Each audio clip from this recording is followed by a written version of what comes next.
Made in the USA, a statement in 4 words that embodies hundreds of years of drive and dedication to a nation.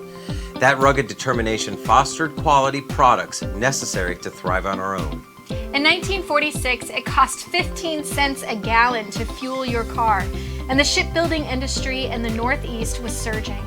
J.B. Nottingham moved operations to Islip, New York, becoming the original supplier of safety-engineered electrical distribution and temporary lighting systems to the U.S. Navy. John Scafani, current president and owner of what is now known as Duraline, relocated to Florida in 2012, taking advantage of a ready workforce and incentives that may or may not have included blue skies and palm trees of DeLand.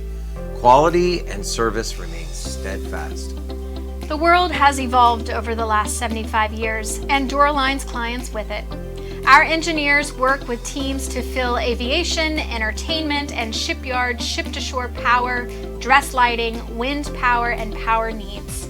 The same standard that backs the defender of our coastlines backs electrical, lighting, and power demands of your industry.